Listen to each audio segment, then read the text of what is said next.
네, 여러분 안녕하세요. 오늘은 시편 교과 마지막 13과입니다. 너는 여호와를 기다리라. 오늘 마지막 시간이고요. 27편 14절이 기억절입니다. 읽어보겠습니다. 시작. 너는 여호와를 기다릴지어다. 강하고 담대하며 여호와를 기다릴지어다. 네, 감사합니다. 이게 기억절인데요. 뭐 기다리면 되는데 뭐 강하고 담대하게 기다린다는 게 도대체 무슨 뜻일까? 음. 예, 그 내용을 우리가 한번 살펴보도록 하겠습니다. 일요일입니다. 기다리라는 부르심. 네, 이 시편 37편을 여러분 읽어보시면 어, 기다림에 대한 자세한 내용들이 나오는데요. 그걸 보기 전에 예수님의 재림을 기다리잖아요, 여러분들. 네. 그 기다리는 하루하루가 좀 정직하게 어떤 좀 경험이신 것 같아요. 우리 차원 장로님 어떠세요? 예수님 재림 기다리는 이 하루하루가.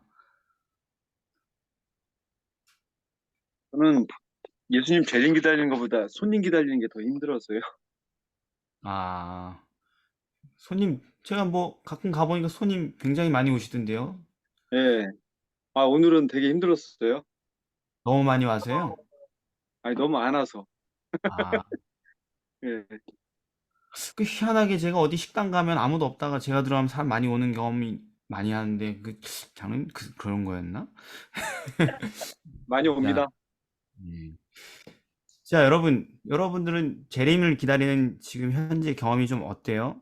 좀 수월하십니까?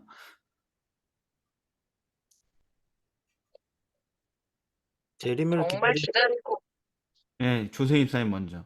네. 요게 이제 아, 분명 오신다고 우리에게 말씀해 주셨는데 이제 네. 하루하루가 이제 뭐 정신없이 지내고 또 그 재림이 뭔가 빨리 오시지 않을 것 같은 또 느낌도 있고. 음, 예. 그래서 예. 예. 이런 이제 경험이 네. 뭔가 이제 자꾸 나태해진다고 할까요? 막 좀 간절히 그런 기다리는 그거에 자꾸 이제 음, 음. 그렇게 되는 것 같아요. 네, 간절함. 김 사모님 뭐라고 하신 거예요? 저는요, 이 질문을 생각해 보면서, 나는 진짜 정말 기다리고 있는 게 맞나? 음, 37편의 그 시편 내용을 봐도 내가 진짜 인내하고 참고 기다리고 있는 중인가? 그만큼 갈급하고 뭔가 그런 마음일까? 다시 한번 저한테 질문을 하게 되는데, 그러지 않은 음. 것 같아요. 네, 감사합니다. 예, 사실 재림의 날을 기다리는 일이 어떤 경험이냐 이 질문은요. 사는 게 어떠냐 이런 얘기랑 똑같은 얘기예요. 저, 예. 근데 다들 힘들게 사시는 것 같아 보니까. 예. 그냥 기다리기 힘들다는 거죠. 여기 오늘 시편 37편 보니까 어때요? 기다리는 사람의 이 경험이 어떤 경험입니까? 아, 뭐, 짧게. 7절의 말씀처럼 요 앞에서 잠잠하고 참아 기다리다 많은 인내가 필요하다. 네. 그렇게 되게 힘든 것 같아요. 보이고 있어요. 네. 예, 힘들어 쉽지 여기 보여요. 않다. 여기 너무 힘들어요. 지금 보니까. 네. 뭐냐면은 불평하지 마라. 네. 질투에 빠지지 마라. 네. 그러니까 이렇게 시험 들지 마라. 힘들어도. 그죠? 네. 그다음 계속 악인들의 박해와 음모와 부당한 폭력과 학대 이런 계속 얘기 나온단 말이에요. 그렇죠. 네, 그래서 막 넘어지고 상처받고 악에 바치고 막 네. 예, 목숨의 위협을 받고 그렇단 말이에요. 다른 시편에는 69편 같은 데 보면은 어, 주를 위해 회방을 받고 굴욕을 당하고 음. 세상에서 그 다음에 형제들하고 갈라서고 그리고 주의 집을 위하는 열성이 커지면 커질수록 6절 9절인데요. 그러니까 하나님을 위한 열성이 커지면 커질수록 회방이 더 심해지고 그렇죠. 쓸 이유 없는 반대를 만나고 어, 내가 하려는 선한 일을 저항하는 집단이 형성되고, 이게 뭐 인생이 이게, 그죠? 처참하죠. 그래서 기다림은 핍박과 불공정과 불평스러운 상황을 끊임없이 감내해야 할 매우 견디기 힘든 일이었어요, 성경에서는. 신념을 버리고, 세상하고 좀 타협 좀 하고, 좀 지혜롭게 우직한 충성의 길을 조금만 벗어나면, 이런 모든 현실적인 문제나 고통이 다 끝날 텐데, 그런 좀 달콤한 유혹도 기다리는 과정을 괴롭게 만드는 문제였던 거죠. 이게 내용을 보면은. 네. 조금만 타협하고 지혜롭게 살면 되는데, 왜 이렇게 무식하게, 예, 우직하게 이렇게 하냐 이거죠. 그래서 이 모세가 십계명 받으러 갔을 때 이스라엘 백성도 뭐에 실패한 거예요? 기다리는 것을. 왜? 그렇죠. 기다리는 거에 실패한 거예요. 그건 뭐 평생도 아니고 몇 달이었는데, 두어 달 정도였는데, 그거 못 기다려서 타락하고 세상으로 돌아가 버린 거죠. 네. 그래서 근데 이런 사람들은 그랬지만 많은 하나님의 종들은 끝까지 견뎌냈죠. 성경에. 네. 네. 네. 사람들 어떻게 견딜 수 있었을까요? 음, 이십- 여, 음, 여호와를 의뢰하여 선을 행하라. 시편 37편에 뭐 34절 같은데도 여호와를 바라고 그 도를 지키라. 그러니까 그냥 기다리기만 하는 것이 아니라 실제로 그 여호와께서 하라고 하신 일들을 지키면서 기다렸고, 그리고 또 이제 우리 신약 성경에서도 기다렸었던 그 우리 선조들 같은 경우에도 로마서 말씀에 생각건대 현재의 고난은 장차 우리에게 나타날 영광과 좋게 비교할 수 없도다. 그러니까 지금 되게 고통스럽더라도 나중에 하나님께서 우리에게 주실 복과 영광을 항상 어떤 것을 주실 수 있는가를 상고하면서 비교도 해가면서 기다렸기 때문에 기다릴 수 있는 힘이 있었던 것 같아요. 근데 보면은 이 믿음의 선조들도 넘어졌어요. 기다리는 실패를 자주 합니다. 그죠? 네. 아브라함도 기다리는데 실패를 많이 했어요. 그래서 아들도 생기고 뭐 이렇게 그죠? 네. 야곱도 기다림에 실패했죠. 그래서 수십 년 동안 바깥으로 돌면서 고생했고, 모세도 기다리는데 실패해서 또 40년 다시 시작해가지고 노인돼서 들어왔고, 네. 다윗도 넘어졌고. 네. 근데 그 사람들이 그렇게 처참하게 넘어졌어. 세상의 유혹을 이기지 못하고. 아주 망하지 않은 이유가 뭐예요? 하나님, 여호와께서 네. 여호와께서, 여호와께서 손을 네, 붙드심이라. 성경에 나오죠, 그죠? 그게 뭐 하나님의 자비와 그 다음에 그분의 용서의 약속을 끝까지 믿은 이유로 버틸 수 있었던 것이죠. 네, 그래서 오늘 기억절이 나오는 거예요. 강하고 담대하여서 여호와를 바라라. 그게 기다리기 위한 유일한 힘이라는 거죠. 네. 그리고 내가 여호와를 기다리고 기다렸으니 귀를 기울여서 나의 부르심을 들으셨도다. 그 의지한 거죠. 음. 그래서 기다리는 것, 그 다음에 이 세상을 견뎌내는 것은 새로운 생명을 얻은 모든 사람들에게 가장 중대한 인생의 과제인 것입니다. 인내하는데 실패하면 어떻게 돼요? 끝나는 거죠.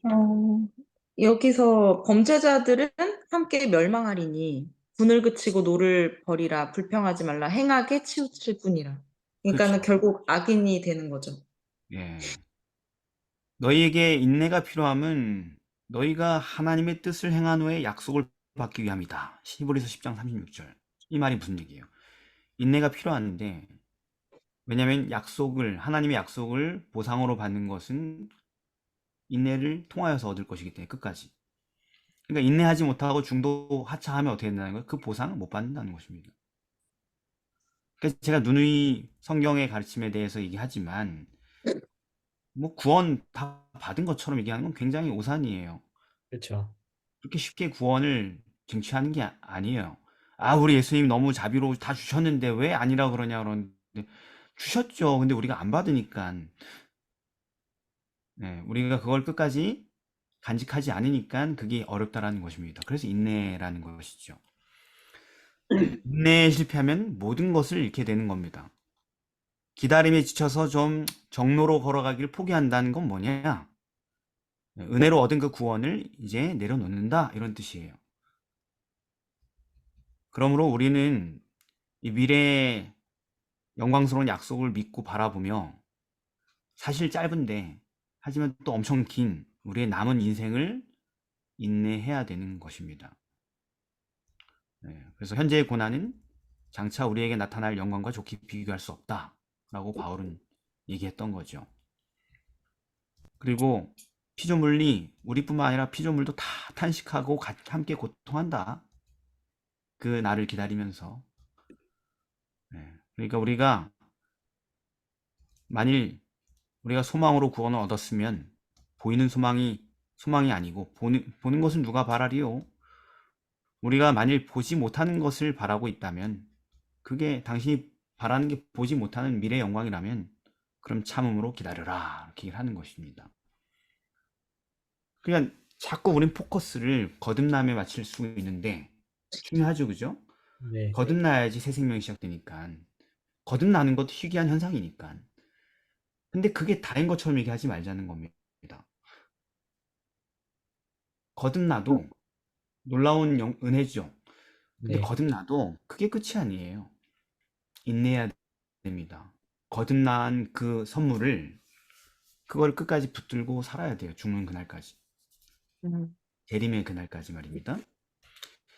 자, 그래서 그런 문제를 우리가 해결하기 위해서 오늘 뒷이야기를 좀 살필 건데요. 월요일입니다.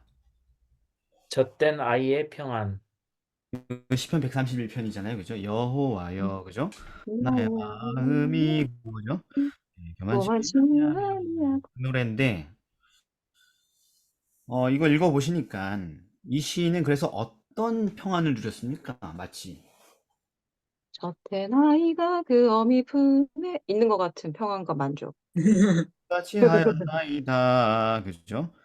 네. 어, 그런데 그 젖된 아이라는 표현이 엄마 품속에 있는 것 같이 평안하다 이렇게 얘기하면 여러분 연상이 어떻게 되세요? 어떤 모습이 연상되세요? 젖된 아이라는 표현이 도대체 무슨 의미예요, 정확하게? 젖을 빨다가 배가 불러서 만족하게 배불러 잠든 아이를 얘기하는 건가요? 아니요. 젖을 더 이상 먹지 않는 아이와 같도다. 이제 젖 빠는 시기가 다 지난 아이. 그죠? 우리가 이 참이를 들을 때도 달달한 음식. 여호와여 젖된 아이가 이렇게 할 때도 연상되는 이미지가 그게 아니죠? 네네. 엄마가 이렇게 갓난 애기 이렇게 안고 그죠? 잠든 그 장면 연출되는데 본문의 의미는 그게 아니라는 것입니다. 젖된 아이라는 표현, 그러니까 어린 아기의 모든 생명과 그러니까 아기 때 정말 갓난 아기 때, 젖먹이 때 그 아이의 생명과 욕망의 모든 만족은 어디에서 와요? 어머니의 젖을 빠는 데서 왔죠. 그죠? 네. 근데 그렇게 오랫동안 충분히 그 아이가 그렇게 엄마 품속에서 젖을 빠는 세월을 보내는데 그 아이가 성장하고 정신이 온전하게 되는 기초가 놓이는 거잖아요. 네. 아닌가? 맞습니다. 엄마가 아니라서. 예. 그래서 이 이사야 66장 11절에 보면 너희가 젖을 빠는 것 같이 그 위로하는 품에서 만족하겠고 이거 젖을 넉넉히 빤 것 같이 그 영광의 풍성함을 인하여 즐거워하리라 라고 했단 말이에요. 맞잖아요. 그죠? 네. 아기 때는 젖 빠는 그 행위 그게 엄청나게 중요한 것입니다. 갓난 아이 때. 그런데 자, 갓난 아이가 젖을 하루 이틀 마음껏 빤다고 해서 아이가 완전한 만족을 하고 더 이상 젖을 안 빨아요? 아니요? 아니죠, 그죠? 아주 오랫동안 한 어느 정도죠?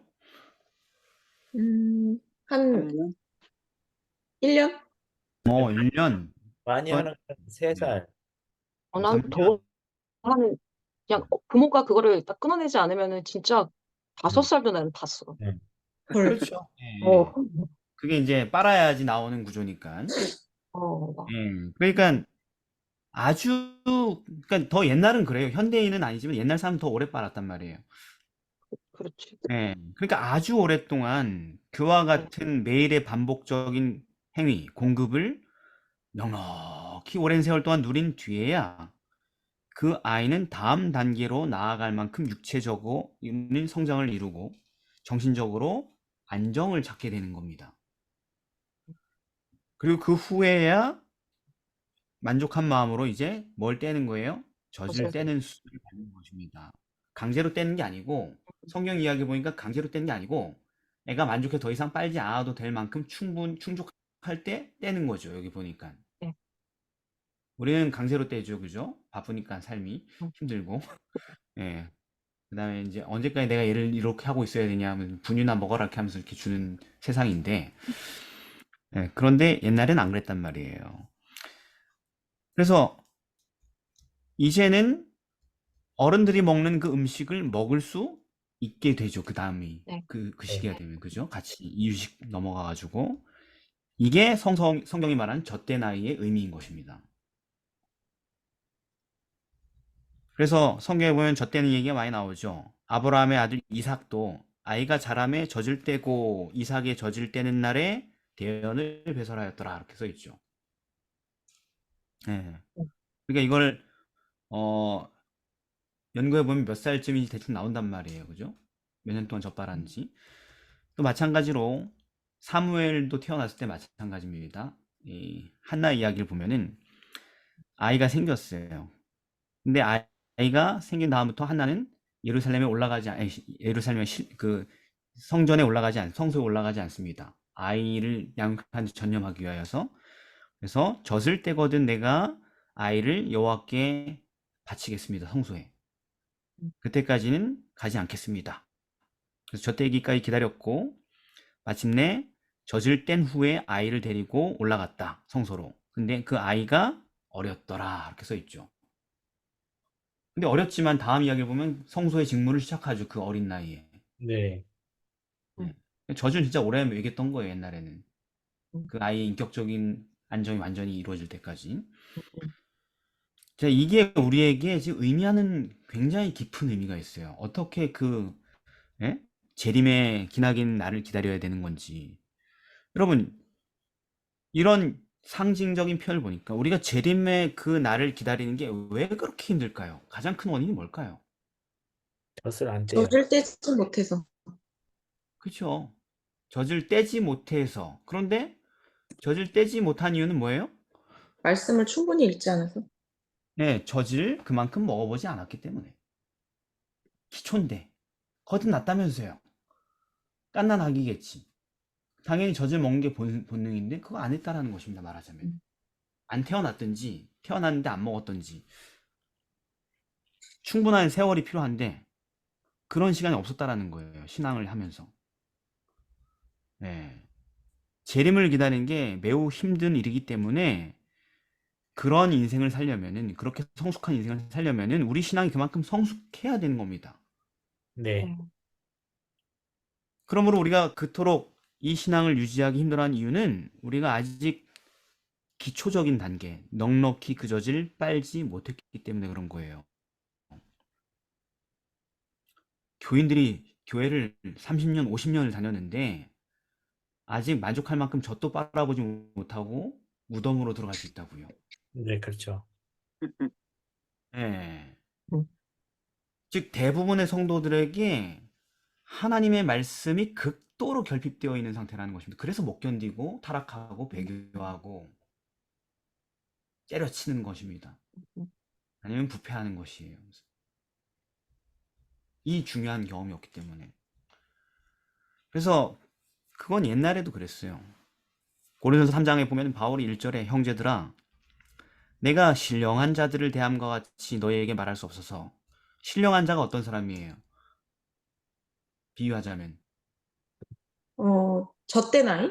그렇죠. 젖된 아이한테 할 수 없어서 그렇게 할 수 없어서 육신에 속한 자, 곧 그리스도 안에서 어린 애들을 대함과 같이 젖먹이들을 대함과 같이 하노라. 내가 너희를 젖으로 먹이고 밥으로 아니하였노니. 그렇죠. 옛날에 처음 전달 젖 먹여야지. 처음 회심했을 때. 그런데 이는 너희가 감당치 못하였음이거니와 그때는 근데 지금도 뭐예요? 지금도 못하겠네. 못하는 이들은 아직 전 못됐다 이거예요. 그러니까 고린도 교회가 그만큼 엉망진창이었던 거예요. 내용을 보면은 뭐 우상 숭배, 분파, 예, 음란, 온갖 문제들이 분명히 그 사람이 회심한 사람들이었는데 분명히 회심했는데 복음을 믿고 그런데 왜 바울이 잠깐 떠난 사이에 그렇게 엉망진창이 됐냐? 그들이 젖도 못 됐기 때문에 하나님의 말씀에 깊이 물들지 않았기 때문에 그 초창기에 그래서 고린도 교회가 개판 5분 전이 됐다라는 것입니다. 그래서 젖을 떼지 못한 신자는요 결코 성경에 말하는 기다림을 단 하루도 감당할 수가 없는 거예요. 어떻게 돼요? 악쓰고 짜증내고 울게 되는 겁니다. 젖이 안 들어오니까 빽빽 소리 지르고 공공장소에서. 그래서 인내심이 없기 때문에 영적인 조금만 결핍이 느껴져도 짜증내고 싸우고 다투고 소리 지르고 아우성 치는 겁니다. 깐나네처럼. 근데 어찌하여 수십 년 신앙 연수를 자랑한 대다수의 성도들에게 여러분 올해도 성경 통독은 꼭 해야만 합니다라고 매년 강권해야 하는 거냐고요. 그럼 성경 안 읽는 사람은 구원 못 받습니다. 이 얘기를 왜 다시 해야 되냐 이거예요. 나보다 3배, 4배 신앙하는 사람들에게. 그게 왜 어느 교회 가는 현실이냐 이것입니다. 히브리서 5장 12절 때가 오래므로 너희가 마땅히 선생될 터인데 마땅히 너희가 다시 하나님 말씀의 초보가 뭔지 누구에게 가르침이나 받아야 할 것이니 젖이나 먹고 단단한 식물을 못 먹을 자가 되었도다. 아직도 전복이냐 아직도 수십 년 신앙했는데 대저 젖을 먹는 자마다 어린아이니 의의 말씀을 경험하지 못한 자요 단단한 음식은 장성한 자의 것이니 그들은 지각을 사용하여 연단을 받아 선악을 분별하는 자들이다. 이렇게 분별을 하죠. 그죠? 그래서 젖을 떼는 것은 그 애가 탄생해서 건강하게 성장하기 위해서 반드시 필요한 첫 번째 과정이에요. 그러므로 신앙을 시작하는 모든 사람들의 첫 번째 의무는 영적으로 완전히 안정되고 더 이상 흔들리지 않고 만족스러울 만큼 성경 말씀을 먹음으로 세상이나 누구도 흔들 수 없는 그런 든든한 믿음을 세우고 젖을 떼야 된다는 것입니다. 네. 그러므로 이제 모든 악독과 모든 괴열과 위선과 시기와 비방하는 말 버리고 여러분 우리가 갓난아이처럼 다시 갓난아이가 돼서 순전하고 신령한 젖을 사모하라. 이것이 너희로 구원에 이르도록 자라게 하려 합니다. 인 것입니다. 그러니까 이게 공식이에요. 우리가 놓쳤던 사람이 회심하면은 미친 듯이 성경에 빨려 들어가야 되는 것입니다. 그렇게 몇 년을 보내고 나면 그때부터는 넘어지지 않고 흔들리지 않는 신앙을 갖게 되는 거예요. 근데 이런 과정이 오늘날 그리스도인 재림 성도의 삶에는 없었던 것입니다. 그냥 교회를 다닌 거예요. 설교를 의지하고. 네, 제가 아는 어떤 분은 회심하고 나서 하루에 8시간씩 말씀을 받대요. 그러고 그렇게 3년을 하니까 이제 안정이 탁 찾아오더래요. 마음에. 아, 그게 정상적인 과정이라는 것입니다. 우리가 잘 못 경험하는. 자, 그래서 그러면 젖을 뗀 후의 신앙은 뭐가 다를까요? 고난이 왔을 때, 그러니까 연단으로 더 성숙해질 수 있는 거죠. 고난으로 왔을 때 그냥 무너지는 게 아니라. 네, 여기 보면은 아까 마땅히 선생 될 터인데 아직도 가르침을 받느냐 이런 얘기가 있죠, 그죠? 응. 그럼 무슨 얘기냐? 젖된 후의 신앙은 뭐가 다르냐면은 장성하여서 단단한 식물을 먹고요. 이제는 누군가에게 자기 젖을 먹이는 자들이 되는 겁니다. 응. 도리어 그들이 누군가에게 젖을 먹이는 그 일이 남을 위하여 젖을 먹이는 그 일이 그들이 단단한 양식을 먹는 그 영적 양식인 거예요. 음. 처음에는 말씀에 푹 푹 빠져가지고 진리가 뭔지 끊임없이 알아가는 그 세계에 들어가는 것이고, 모든 것이 정립이 딱 된 다음부터는 다른 사람을 위하여서 영혼을 구원한 사역을 시작한다라는 것입니다. 그게 장성한 자예요. 그래서 예수님은 그러셨죠. 나의 양식은 나를 보내신 이의 뜻을 행하며 그의 일을 온전히 이루는 이것이니라. 요한복음 4장 34절. 근데 그게 뭐였어요? 사마리아 여인에게 생명의 양식을 먹인 그 일이었죠. 영혼을 구원하는. 그게 내 양식이다. 그게 단단한 자의 음식이에요. 단단한, 장성한 자의 단단한 음식인 것입니다. 그래서 이 사람들은 겸손하여서 하나님의 뜻을 즐겨 순종하게 됩니다. 그 사람들은 처음 우리가 시편 130편 보면은 이렇게 설명되고 있어요. 내 마음이 이제 교만하지 않게 되었습니다. 내 눈이 높지 않게 되었습니다. 그래서 내가 큰 일과 미치지 못할 기이한 일을 힘쓰지 않는 인생이 되었습니다. 이렇게 얘기하죠. 네. 그러니까 그게 뭐냐? 이것은 자아를 실현하고자 하는 헛된 욕망에서 이제 해방되었습니다. 제가 성공한 목사가 되고 싶고, 사람들이 날 잘 따르는 그런 사역자가 되고 싶고, 합회에서 인정받는 그런 사람이 되고 싶고, 그런 너저분한 것들이 정리가 됐다는 얘기예요. 그런데 아무 감흥이 없다는 얘기예요. 사람들의 인정과 칭찬과 위대해진 것과 뭐 등등등. 네, 그렇지 않고 그런 데서 완전히 해방되어서 굴욕과 고난과 낮아짐을 견뎌내야 할 그 기다림의 모든 인내의 순간에도 그런 것 때문에 흔들리지 않고 평온하다, 이런 것입니다. 마음이, 삶이. 그래서 누구든지 자기를 높이는 자는 낮아진다고 했잖아요, 예수님이. 네. 근데 그게 심리적으로도 마찬가지인 거예요. 높은 곳을 향하여 욕망을 가진 자들은 명분이 뭐든 직분이 뭐든 늘 땅바닥에 처박히는 그런 비참한 경험을 해야 되는 것이고, 영적으로, 심리적으로. 자기를 낮추는 자는 높아지는 것입니다. 하나님 앞에 겸손케 된 그 안정된 마음이 진정한 높은 영역, 행복으로 나아가게 되는 것이라는 거죠. 아멘. 그게 바로 이 땅에서 우리가 젖을 떼야 되는 이유인 것입니다. 좀 우리가 나이가 많긴 하지만 지금부터 젖 많이 먹으면 되잖아요, 그죠? 네. 심취하면 되는 거지 않습니까? 그리고 한 몇 년 후에 젖 떼면 되는 거잖아요. 네. 네, 화요일입니다. 하늘을 가지고 돌아오리라. 이거 시편 126편인데요. 예. 왜 이 시편을 보면 시인이 자기가 마치 꿈을 꾸는 것 같았다고 말했습니까, 이 사람이?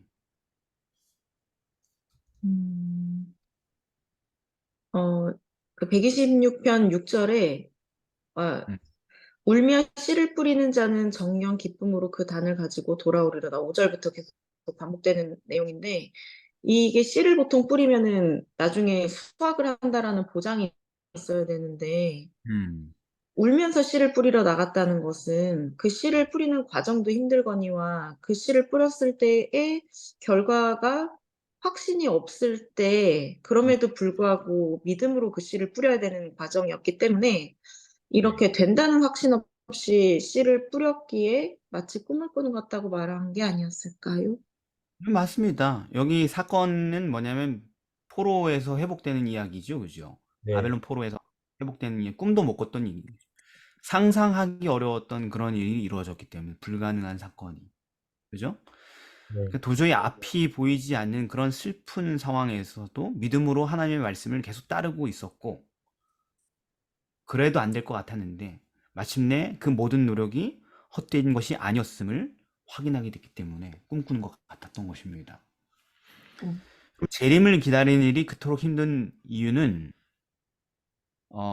그두 번째, 여기 제가 재림을 기다리는 일이 그토록 힘든 두 번째 원인이 뭘까요? 이렇게 물어봤잖아요. 그 뭔 것 같습니까, 여러분? 첫 그 번째 이유는 아까 젖을 충분히 못 빨아서 그런 거라고 그랬잖아요. 그죠? 그죠? 네. 그러니까 되게 단순하네. 우리 모두 젖을 충분히 빨면 이제 다 버텨낼 수 있는 거잖아요. 문제 해결됐는데 두 번째 이유가 뭐냐는 거예요. 이걸 보니까. 그 현재의 삶이 네. 힘든 그런 삶이 네. 언제 끝날지 모르는 그런 것 때문에 네. 그렇지 않을까. 예, 좋습니다. 네. 또. 저는 예. 기다림이 왜 지루하냐면, 지루한 거. 예. 예, 근데 고난도 많지만 네. 시간이 정해져 있지 않고 하염없이 기다려야 되니까 네. 그 시간이 더 고통스럽지 않았을까라는 생각이 들어요. 예, 그렇죠. 근데 약간 그거는 자신이 장수할 거라고 생각하는 사람들이 갖는 생각인 것 같습니다. 영원히 살 것처럼 사는 분들이, 진짜 언제까지 하염없이 내 인생 긴데 이렇게 하는 분들인 것 같고, 또 다른 분.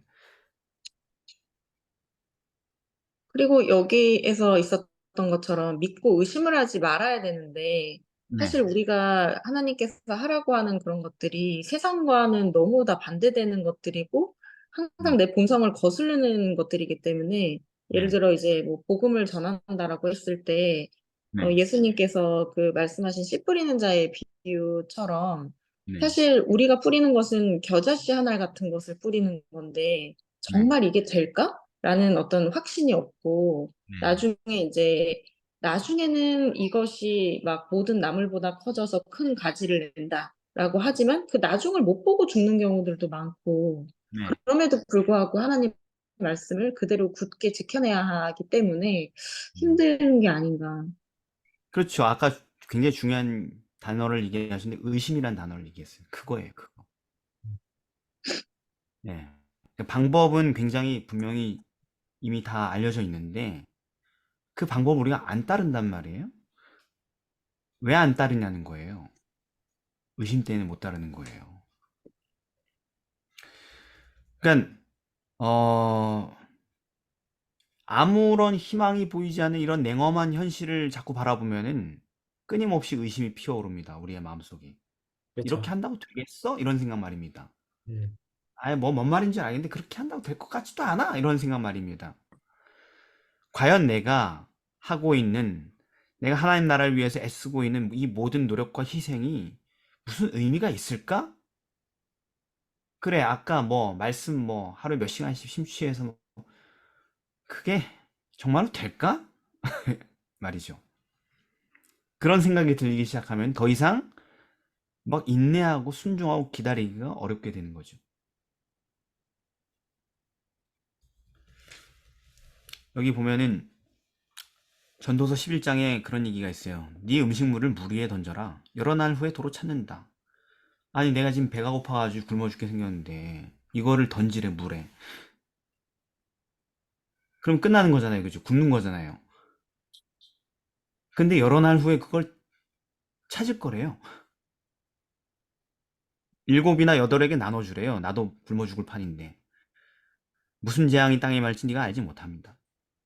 무슨 얘기냐면은 지금 안 나눠주면 나눠줄 기회조차도 없을 수도 있다 이런 얘기에 말하자면. 그렇죠. 그래서 뒤에 구름에 비가 가득하면 땅에 쏟아지고 나무가 나무로 북으로 쓰러지면 쓰러진 그곳에 그냥 있으리라. 어려운 말이지만 쉽게 얘기하자면 이런 거예요. 한번 일이 벌어지고 나면 결과를 돌이킬 수 없다 이런 얘기입니다. 그래서 이렇게 사절이 중요하죠. 풍세를 살펴보는 자는 파종하지 아니할 것이요 구름을 바라보는 자는 거두지 아니하리로다. 이게 무슨 얘기예요? 그렇게 지금 계속 사태만 관망하면서 의심하면서 행동하지 않으면은 끝까지 행동하지 못할 거다 이런 얘기예요. 파종을 못하고 있잖아요. 그죠? 네. 상황만 자꾸 살펴보니까 현실을 자꾸 바라보니까 신념은 세웠는데 현실이라는 장벽 앞에서 다 무너지죠. 우리 목회자들도. 그래 이게 옳은 거야. 이렇게 살아야 돼 했는데 좀 높은 사람들이나 주위의 사람들이 그렇게 살면 안 돼. 그러면 질서가 무너져 이렇게 하면 바로 네 하고 바로 꺾는 게 우리의 모습이니까. 그렇죠. 그러니까 신념대로 살지 못하고 죽는 거죠. 언젠간 해야지, 언젠간 해야지, 뭐. 뭐 어떤 사람은 그런다면서요. 목회를 그만두면 그때 신념대로 살아야지. 어떤 사람은 그런다면서 은퇴하는 날 내가 그때부터 자유롭게 되리라 뭐. 좀 빠른 사람은 내가 안수만 받으면 내가 내 마음대로 할 거야 뭐 이렇게 하면서 막 5년만 참자 뭐. 안수 받은 후에 내 신념을 뭐 웃기고 앉았죠. 그죠? 5년 동안 타협한 자는 안수 받은 후에도 계속 그렇게 평생 사는 겁니다. 그죠? 네. 네. 맞아요. 그래서 바람의 길이 어떠함과 아이벤자의 태수뼈가 어떻게 자라는지 네가 알지 못함 같이 만사를 성취하신 하나님의 일을 네가 알지 못한다. 하나님이 하실 거니까 보이지 않아도 그냥 순종해라. 결과를 하나님께 맡겨라. 하나님은 해내실 것이다. 그러니까 아침에도 뿌리고 저녁에도 손 거두지 말고 그냥 뿌려라. 씨를 순종해라. 뭐가 잘 됐는지 둘 다 잘 됐는지 모른다. 풍세나 살피고 앉아서 늙어 죽지 마라. 이런 얘기예요. 내가 성경 그렇게 하루에 몇 시간씩 읽으면 내가 변할까요? 그건 잘 모르겠어요. 그런 얘기하면서 죽을 때까지 관에 들어갈 때까지 계속 늙어가지 말란 얘기예요. 답이 나왔으니까 어떻게 해야 되는지. 너희가 만일 나의 전한 그 말을 굳게 지키고 시킨 대로 하면 헛되이 믿지 않으면 이로 말미암아 구원을 얻을 것이다. 아멘. 형제들아 견고하며 흔들리지 말며 항상 주의 일에 더 힘쓰는 자들이 되라. 의심하며 주저하지 말고. 왠줄 아냐? 이는 너희 수고가 그런 수고가 주 안에서 헛되지 않은 줄 알기 때문이다. 그죠? 그래서 믿음이 없어서 하나님 약속 의심하지 말고 그래봤자 한 살 한 살 나이만 먹으니까 믿음에 견고해져서 하나님께 영광을 돌리자는 것입니다. 아멘. 아멘. 무슨 믿음으로 구하고 조금도 의심하지 마라. 의심하는 자는 바람의 밀을 요동하는 바닷물결 같은 것이다. 자, 특별히 씨는 뭐예요? 씨를 뿌린다 할 때 씨는 뭐예요? 특별히 말씀? 뿌리는 자는 말씀을 뿌리는 것이다. 그래서 우리는 우리 마음에 말씀의 씨를 성실히 파종해야 되는데 그게 아까 젖먹는 거라 그랬잖아요. 그죠? 그걸 회방하는 가장 큰 요인이 바로 당신의 불신과 의심이라는 것입니다. 왜 매년 실패하는 거냐 말이에요. 말씀을 보는데 의심하고 주저하고 그렇게 불신하다가 실패하죠. 그죠? 올해도 네. 실패했네. 내년엔 반드시. 현실의 장벽은 높았네. 내년엔 반드시. 이러다가 50 먹고 60 먹고 70 먹고 가는 거죠. 그죠? 네. 많은 사람들이 성경을 읽고 시간을 투자해봤자 뭐 될 것 같지 않다는 의심 때문에 그 과정을 계속 늙을 때까지 회피하는 거예요. 그거 읽는다고 삶이 달라지리라 기대하지 않은 거예요. 그런데 우리는 그게 영생을 가져온다는 믿음을 갖고 착수해야 되는 것입니다. 아멘. 그래서 의심하는 사람들은 성공에 대한 열망으로 결국 말씀이 아니라 다른 씨름을 열심히 또 뿌리게 된단 말이에요. 맞아요. 이 말씀 알고 이거. 뭐 이거 읽으면 성공할 것 같고 막 이게 인생의 답인 것 같고 하면서. 그러나 세상에 유혹되어서 전념했던 그런 노력이야말로 그게 헛된 것을 거두는 씨뿌림이라는 것입니다. 악을 뿌리는 자는 재앙을 거둡니다. 그리고 마지막으로 갈라디아서 6장 7절 9절에 스스로 속이지 마라. 하나님은 만홀의 여김을 받지 아니하시나니 사람이 무엇으로 심든지 그대로 거둘 것이다. 육체를 위하여 심는 자는 육체로부터 썩어진 것을 거두고 성령을 위하여 심는 자는 성령으로부터 영생을 거둘 것이다. 우리가 그러니 선을 행하되 낙심하지 말지니 피곤하지 않으면 때가 이름에 거두리라. 이겁니다. 자, 수요일입니다. 하나님의 안식일의 쉼을 기다림. 자, 우리가 어떻게 이 기다림을 견뎌내고 성공적으로 기다릴까에 대한 얘기를 하고 있는 건데요. 첫 번째는 젖을 넉넉히 빨자. 그 일을 행하며 의심으로 주저하지 말자. 이런 얘기까지 했고요. 둘째, 이제 오늘 하나님의 안식일의 쉼을 기다림. 시편 92편 읽으셨죠? 네. 네. 시편 92편은 이게 무슨 시래요? 안식일 안식일에 찬송시. 불려진 찬송. 안식일 전용 찬송시예요, 이게 얘가. 근데 어떤 의미에서 이게 안식일에 불린 찬송시가 됐을까요? 아기는 풀같이 장성하고 죄악을 행하는 이런 세상에 살면서도 네. 10절. 그러나 주께서 우리에게 신선한 기름을 부으시는데 그 네. 신선한 기름은 안식일에 누리게 되는 거고, 그리고 그 그리스도인들의 심은 하나님의 집에 심겨진 12절. 종려나무와 백향목 같다라고 하셨습니다. 자, 그래서 근데 음, 그렇게 짜맞추는 거는 어느 시편이든 다 될 거란 말이에요. 안식일에 다 갖다 맞출 수 있죠, 그죠? 그렇지 않아요? 네네. 그 얘만의 특징이 뭐냐, 이거 이 시편의 안식일과 연관된 진짜 특징이 뭐냐는 것입니다. 좀 더 살펴보세요. 시인이 그, 뭘 묵상하면서 지금 쉼 없는 인생에서 쉼을 경험하고 있는 것 같아요. 그러니까 안식일 날 이렇게 의인은 종려나무 같이 번성하며 레바논의 백향목 같이 발육하리로다. 네. 그러니까 천연계를 보면서 묵상을 한 것 같고, 예. 그리고 그게 여호와의 집에 심겼으며 우리 하나님의 궁정에서 흥황하리로다. 그러니까 나중에 하늘에서의 삶까지 상상을 하면서 그때의 상급과 그리고 그때의 심판 상태 이런 것들까지 생각을 하면서 불린 찬송시인 것 같아요. 그러니까 안식일 날 내 현실은 되게 고통 속이더라도 그 하나님께서 하나님의 은혜를 여전히 보여주신 그 모습을 천연계에서 먼저 묵상을 했고, 그리고 그것이 하늘까지 이어지면서 음. 뭔가 이렇게 약간 현실 도피? 도피? 아, 저는 종려나무는 겨울에도 여름처럼 한결같은 푸름을 유지할 수 있는 나무고, 네. 백향목은 그 나이를 셀 때 100년 단위로 셀 만큼 네. 그냥 진짜 다함이 없는 그 어떤 그런 힘을, 그러니까 영적인 힘을 네. 이렇게 유지할 수 있는 비결이 안식일에 있다라는 얘기예요. 예, 좋습니다. 여러분들이 얘기한 것들이 이제 조합이 되는데요. 요 시편을 제가 그냥 현대적인 언어로 요약을 해볼게요. 네. 1절에서 3절은 보면 어때요? 똑같은 말이 3번 반복되죠. 감사. 그죠? 똑같은 말이 3번 반복되는 거예요, 진짜. 똑같은 문장을 3번 읽었어요. 마치 노래 3번 반복하듯이.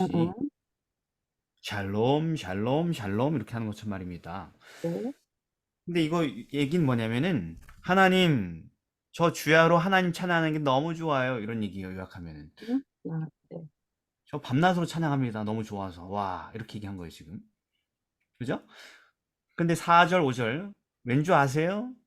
제가 하나님께서 창조하신 모든 만물을 바라보면서 와, 우리를 향한 주님의 사랑이 얼마나 높고 깊고 넓은지, 그리고 주님의 능력이 얼마나 위대한지 끊임없이 계속 깨닫기 때문에요. 이렇게 얘기하는 거예요. 천연계. 예. 그러니까 4절, 5절이 제일 중요하죠. 음. 키포인트예요, 여기에서. 음. 예. 여호와여 주의 행사로 나를 기쁘게 하시니, 그게 뭐냐면 창조된 모든 만물의 그 이치를 바라보고 있는 것입니다. 주의 손의 행사를 인하여 내가 높이 부릅니다. 주의 행사가 어찌 그리 크신지요. 주의 생각 어찌 그렇게 깊은지. 이게 다 창조에 관한 얘기를 하고 있는 거예요. 이런 표현들이 다른 시편에서도 나와요. 창조의 섭리를 생각할 때 이런 얘기들이 나온단 말이에요. 그러니까 6절에 10절, 11절. 아이고, 하나님, 악인들은 아무리 강하고 권력이 많고 돈이 많고 그래도 이 놀라운 신비를 그들은 결국 깨닫지 못할 거예요.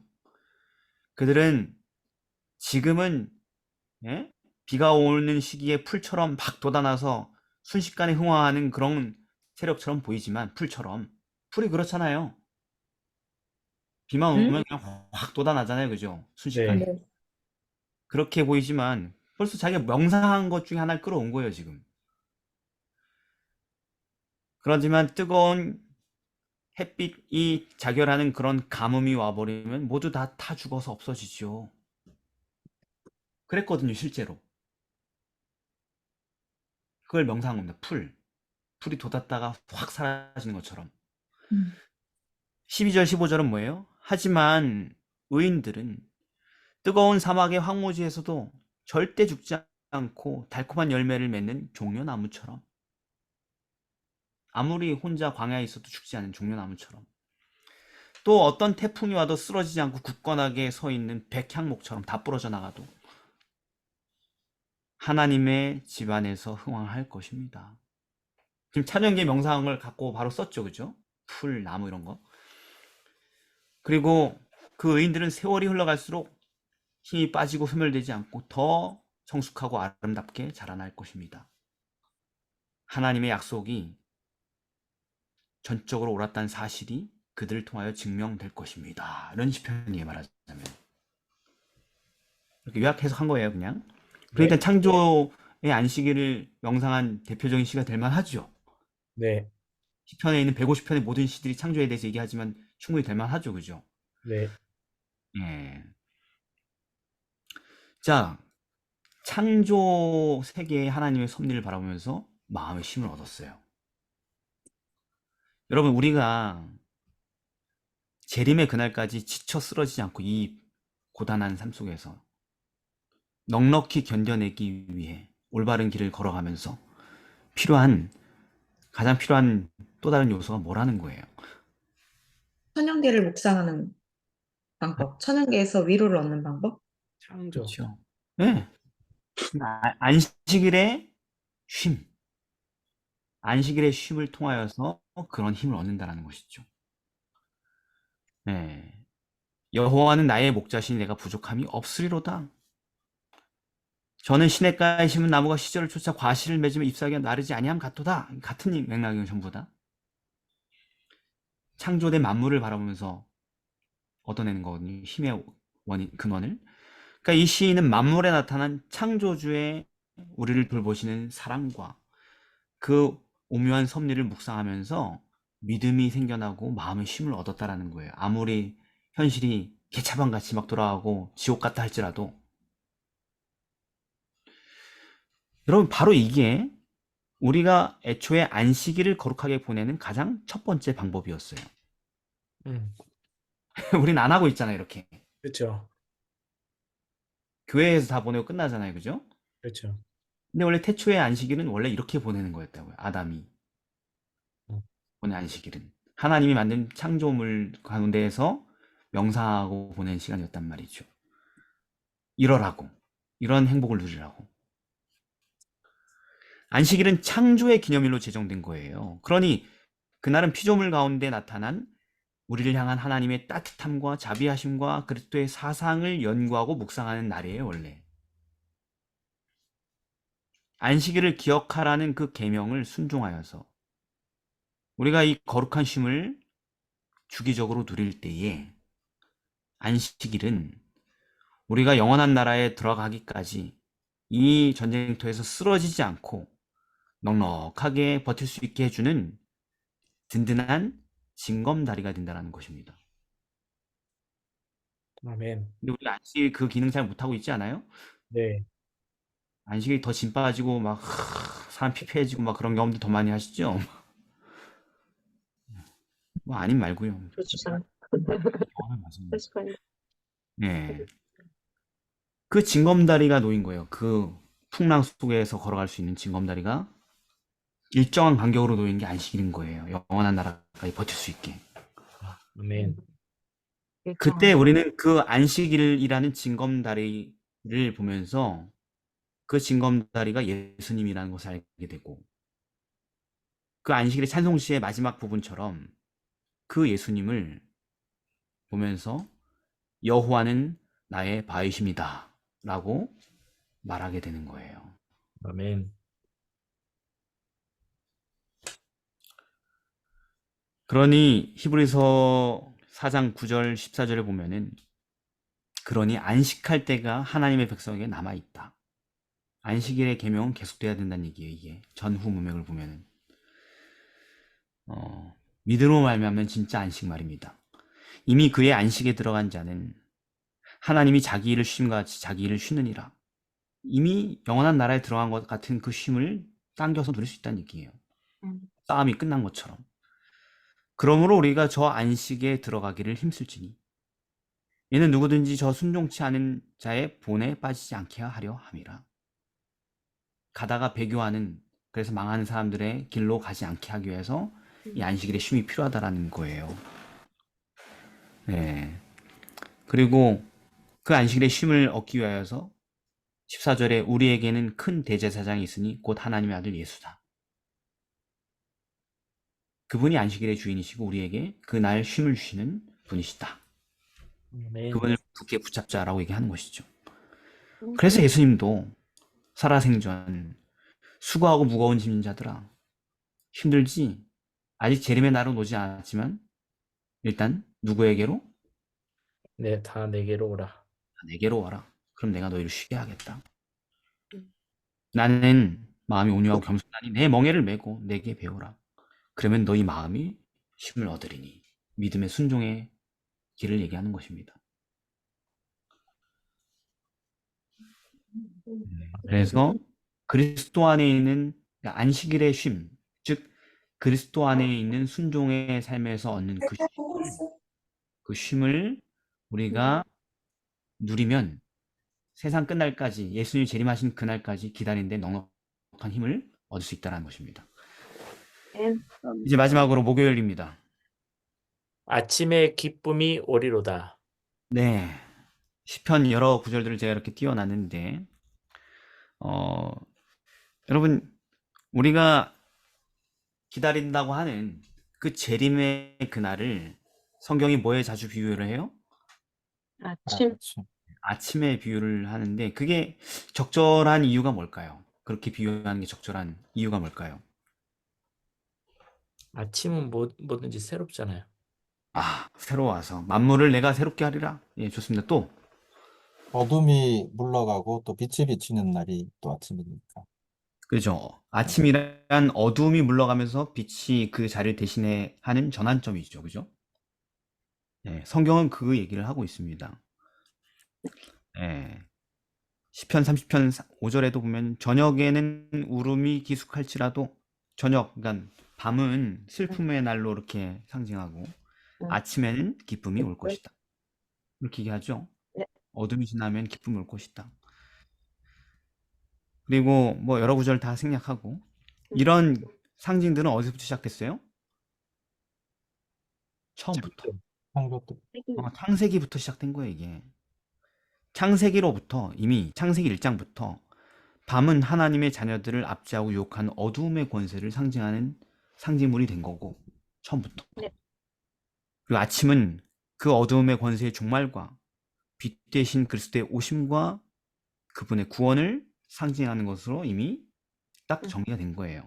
그걸 어떻게 알 수 있냐면은 창세기 1장 5절에 빛을 낮이라 칭하시고 어둠을 밤이라 칭하시니라. 저녁이 되고 아침이 되니 이는 첫째 날이니라. 이렇게 얘기하는데 그 구절을 바울은 고린도 후서 4장 6절에서 인용하면서 이렇게 얘기해요. 그게 그냥 낮밤 얘기가 아니다. 어두운 데서 빛이 비치리라고 하시던 그 하나님께서 이게 창세기 1장 얘기인데 예수 그리스도의 얼굴에 있는 하나님의 영광을 아는 빛을 우리의 마음에 어떤 마음에 어두운 마음에 비추셨느니라. 이걸 아침의 이미지를 가지고 구원을 얘기하는 겁니다. 창세기 1장부터 이미. 그래서 그런 얘기는 구약부터 신약까지 수두룩해요. 묘성과 삼성을 만드시며 사망의 그늘로 아침이 되게 하시며 아모스 5장 8절입니다. 네, 사망의 어두움이 아침이 되게 하셨다. 밤과 낮. 그죠? 네. 이 바뀌는 그 아침. 이사야 59장 9절도 보면은 누가 읽어볼까요? 이사야 59장 9절.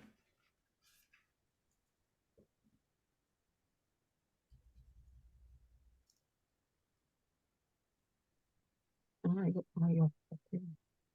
죄송합니다. 여러분 못 찾고 있군요. 안 찾으셨고 제가 이렇게 50. 네. 읽으세요. 그러므로 공평이 우리에게서 멀고 의가 우리에게 미치지 못한즉 우리가 빛을 바라나 어두울 뿐이요 밝은 것을 바라나 캄캄한 가운데 행함으로. 네. 빛을 구원, 어두움을 그 반대 개념으로 계속 설명을 하고 있죠. 어두움이 사실 윤리적으로 잘못한 게 없는데도 말이죠. 네. 그리고 누가복음 1장 76절부터 79절을 보면은 침례 요한에 대하여서 부모가 예언하면서 뭐라고 하냐면 78절에 이는 우리 하나님의 긍휼을 인함이라 이로써 돋는 해가 위로부터 우리에게 임하여 어두움과 죽음의 그늘에 앉은 자에게 비추고 우리 발을 평강의 길로 인도하시리로다 라고 얘기를 합니다. 실제로 많은 영적인 투쟁의 사건에서 하나님의 승리가 아침에 확정된 일들이 있죠. 그죠? 뭐 혹시 기억나는 거 있습니까?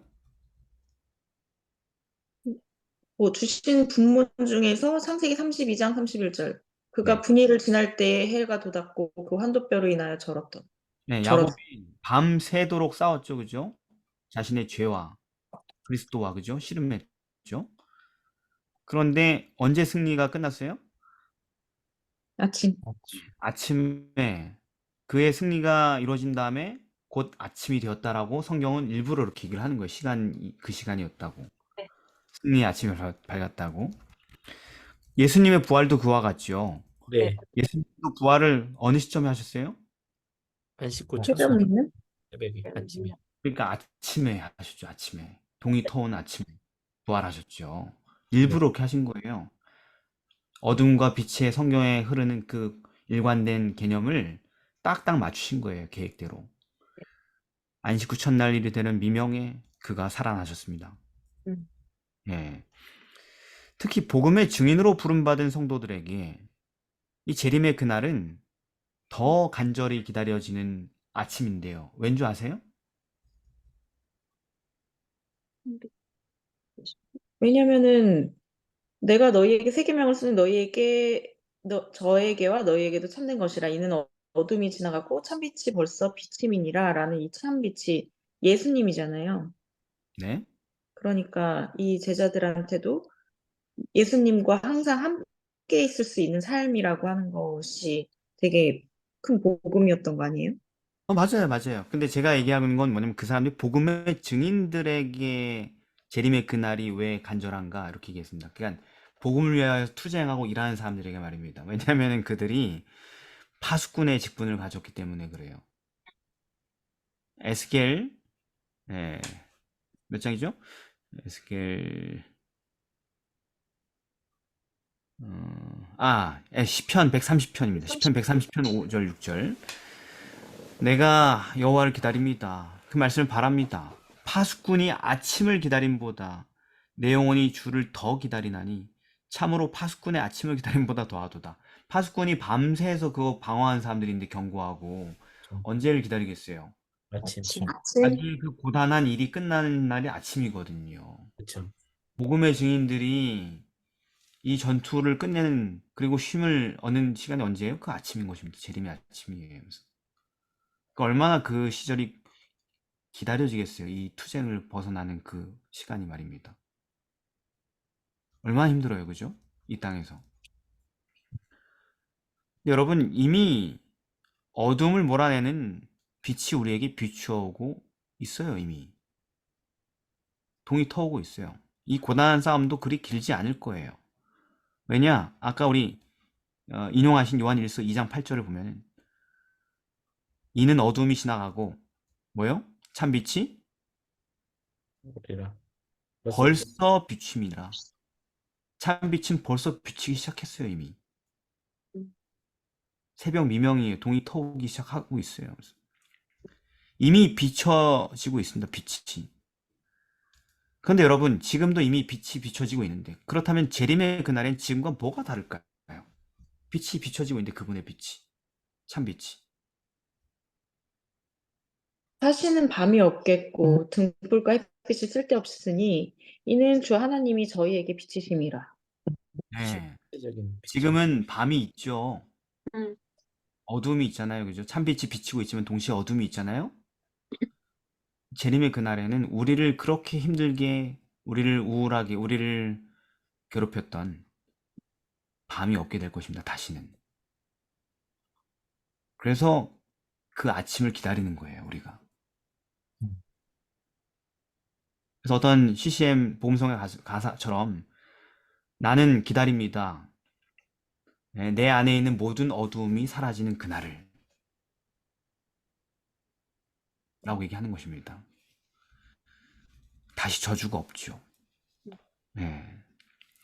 여러분, 이제 마지막으로 우리가 이 교과를 거의 다 마무리해 가고 있는데, 예수님이 자기를 마지막 이 성경을 다 끝내시면서 자신을 뭐에 비유하셨는 줄 알아요? 재림의 소망을 주실 때? 광명한 새벽별. 예. 나 예수는 교회들을 위하여 내 사자를 보내어 이것들을 너에게 증거하였노라. 이것들이 계시록인데 결국은 뭐예요? 창세기부터 계시록까지 전부 다 포함하는 거죠. 모든 성경을 너희에게 줬다. 내가. 나는 다윗의 뿌리요 자손이니 곧 광명한 새벽별이다. 라고 얘기하셨어요. 자기를. 광명한 새벽별. 우리 주님은 광명한 새벽별이셔요. 그럼 새벽별이 뭐죠? 금성? 금성이, 그죠? 금성, 새벽별, 금성이잖아요. 예, 지구상에서 보이는 천체들이 뭐가 있어요? 가장 밝은 게 뭐예요? 우리가 볼 수 있는. 태양, 태양, 그 다음에. 태양, 달, 태양 다음. 달? 달 다음에. 금성. 금성? 금성이죠, 그죠? 네. 예, 태양과 달을 제외하고 가장 밝은 천체가 금성이에요. 네. 예. 그런데 왜 예수님이 자기를 광명한 새벽별이라고 표현하셨을까요? 마지막으로. 왠지 이거 새벽에 뭔가 해가 뜨기 전에 금성이 먼저 지나가죠. 예, 아닌가? 비슷해요. 여러분, 왜 그러냐면요. 그냥 새벽별이 아니고 뭐라고요? 광명한 광명. 새벽. 광명한 새벽. 이런 표현 그냥 멋있으라고 한 게 아니고 네. 아주 고도의 언어를 구사하신 거예요, 우리에게. 희망을 주기 위하여서. 그렇게 말씀하신 이유는 음. 금성이 해가 뜨기 직전, 음. 아직 어둠이 가시지 않은 그 해가 뜨는 바로 그 직전에 새벽의 동쪽 하늘에 가장 밝게 보이는 별이기 때문에 그래요. 음. 즉 광명한 새벽별이라는 것은 이제 곧 얼마 지나지 않아 아침이 오리라는 예고를 표현하신 거예요. 과연 그렇습니다. 우리의 기다림은 그렇게 길지 않을 거예요. 그래서 그분은 마지막으로 이렇게 말씀하셨죠. 이것들을 증거하신 이가 가라사대 내가 진실로 속히 오리라 하시거늘. 그 뒤는 뭐죠, 여러분? 아멘. 아멘. 아멘. 예수여 주여 오시옵소서. 오시옵소서. 아멘. 주 예수여 오시옵소서 하고 끝나게 되는 것입니다. 아멘. 광명한 아멘. 새벽별이니까요. 그 새벽별이 광명한 새벽별이라면 그것은 곧 아침이 온다니까요. 그래서 우리가 이렇게 한 기 동안 3개월 동안 시편을 연구했습니다. 예수님은 알아요. 우리가 얼마나 힘든 싸움을 싸워야 되는지 이제. 예수님의 재림과 우리의 죽음과 지금 현재 사이에서 어떤 투쟁을 싸워야 되는지 압니다.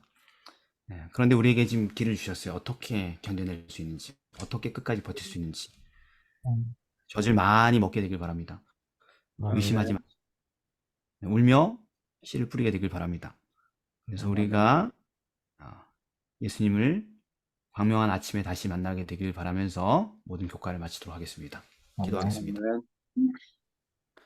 사랑의 아버지 하나님, 한 기간 시편의 오묘한 말씀들을 비록 자세히는 보지 않았지만 군데군데 요소 살필 수 있고 새로운 빛을 받게 하시니 감사드립니다. 아멘. 아버지 하나님, 오늘날 저희의 신앙은 매우 천박한 수준으로 떨어졌음을 고백합니다. 교회 다니는 모든 성도들이 젖을 뗄 수 있도록 인도하여 주시옵소서. 아멘. 평안한 자가 되어서 이 기다림의 기간 동안 진정한 쉼을 소유한 사람들로 이겨낼 수 있도록 붙들어 주옵시길. 당신의 남은 이 특별한 교회를 이끌어 주시고 지켜 주옵시길 예수님의 이름으로 기도드립니다. 아멘. 아멘.